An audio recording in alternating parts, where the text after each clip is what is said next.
Hello and welcome. We're here to make some delicious beef and pork carnitas today. So you got to start out with a good bit of chuck roast here. This is about a couple pounds, but you can really use any amount you want. So the big detail here is to make sure that you are properly getting all of the biggest chunks of fat off, because honestly, they don't ever really turn out super delicious. But you want to make them about 2 inches by 2 inches, little cubes. And then the other important thing is don't throw away this extra fat, because you can definitely use that to render it down later to make some delicious beef lard. But it's not really lard, I guess, since pork is the general source of lard. And speaking of which, we're also doing the pork right now. So we're going to be confitting this essentially, because that is really what the Mexican word carnitas means. You're going to cook it in oil at a very slow, low temperature for a couple of hours, and it just turns into this delicious, my lard-covered, beautiful, beautiful bit of meat. And then you crisp it up in a pan, and you can use it on tacos. You can put it in quesadillas. You can put it in whatever you want, essentially. No rules. So you can see I'm doing the same thing with the pork. You just got to make sure that you're accurately cutting it into essentially 2-inch cubes. And once you've done that, line it all back up on your cutting board and generously salt. It's going to look like a lot of salt, but honestly, this is such a huge piece of meat that you can put very much more than you would expect. And the more you do now, after you wait a little bit, the more moisture will be released, and the better the cooking process will happen. So be sure to flip both sides and salt as much as you can, and then gather your spices. We've got cinnamon sticks, garlic cloves, allspice up in the upper right. Got some cloves, and we got black pepper and bay leaves. So these are the quintessential Oaxacan spices, I would say. So now, if you're strong enough, crush it with your hands, and if you're not, just go ahead and use the edge of a knife. Take the husks off, and then make sure to get it all married in a little bit of oil.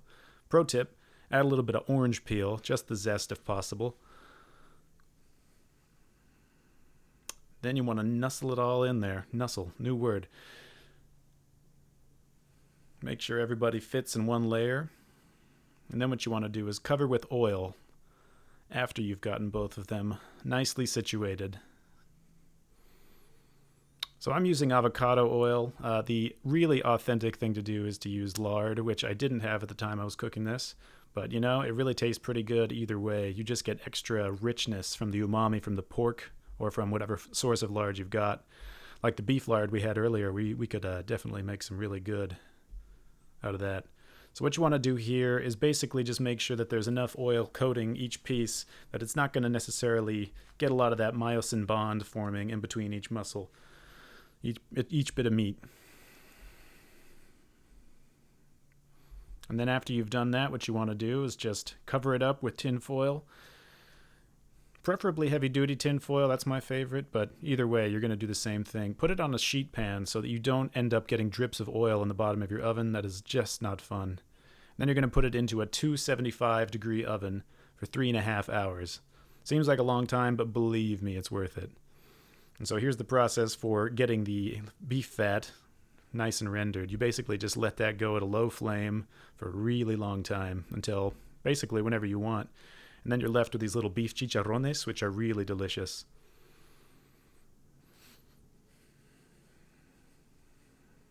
Oh yeah.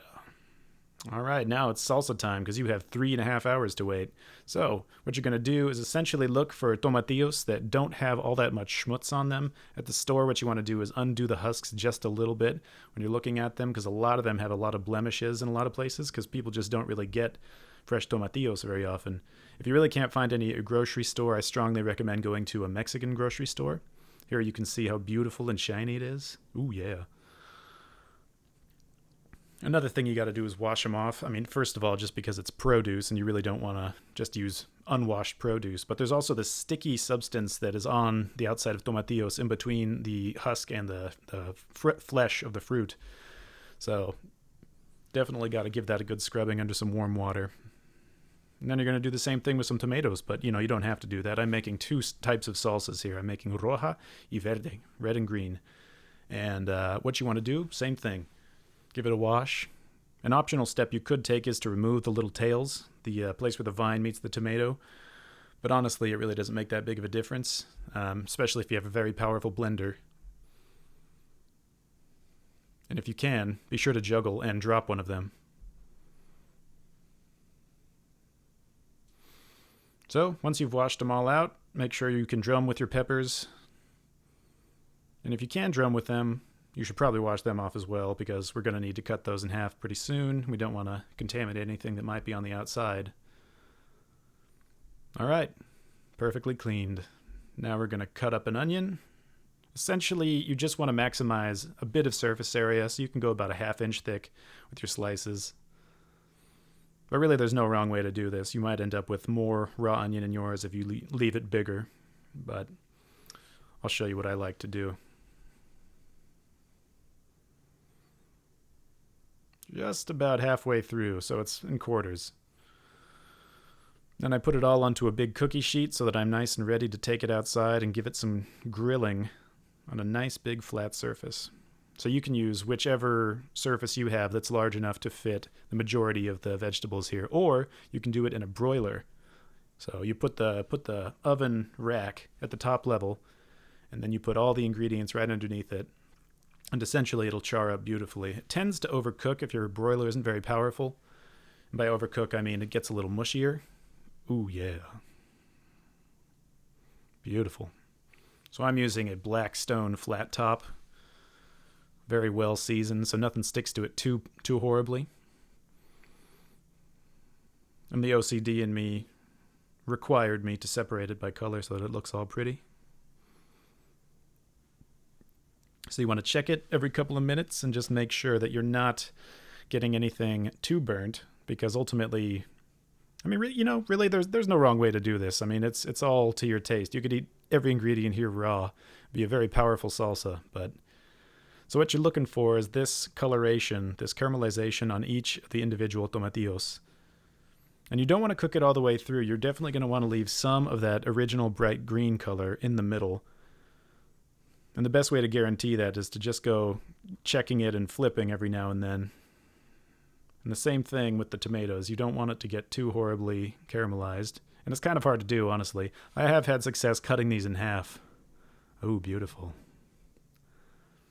Yeah, if you cut your tomatoes in half, you're going to get more caramelized surfaces, essentially, and less liquid in the final product of your salsa, which is not a bad thing.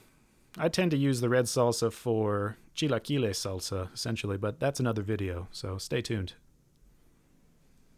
So now I'm going to caramelize the crap out of this beautiful Anaheim pepper.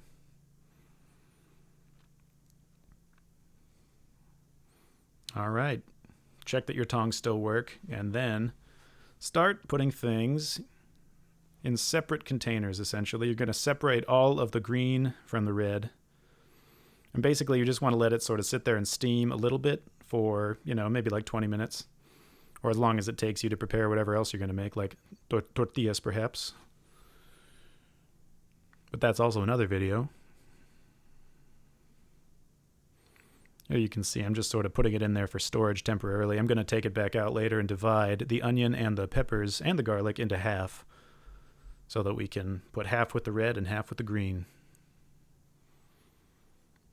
All right, you can see I put the lid on, and now I'm separating all the red. Look how beautiful those are. Oh, yeah. Beautiful.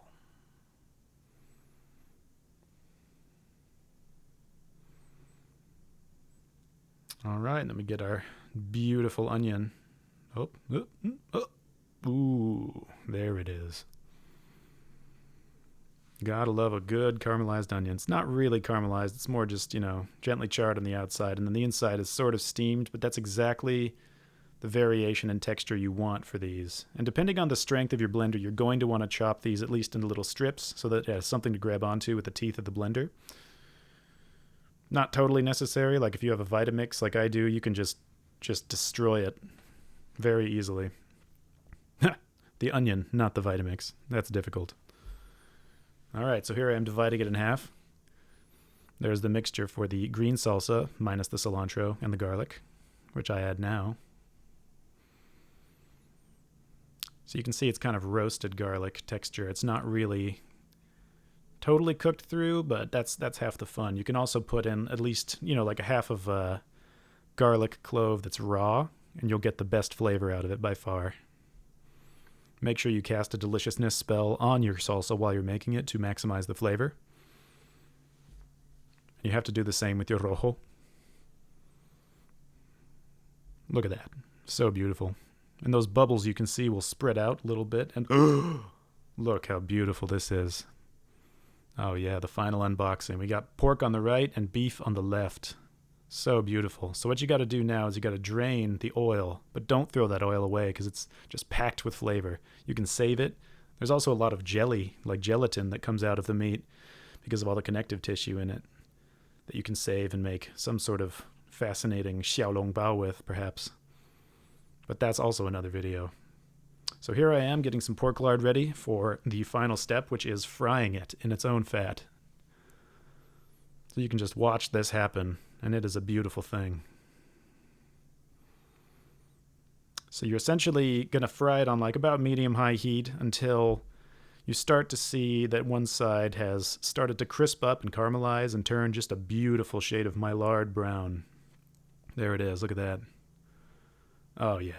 You just know that that's going to taste good. Absolutely perfect. This is the beautiful thing. So this process, confit, is the same no matter what the meat you're doing is. I would say with things that are leaner, you don't have to cook it for quite as long for it to get as tender, but it has a lot in common with sous vide. So essentially, that's another video as well. All right, so you want to drain it unless you really like greasy tacos.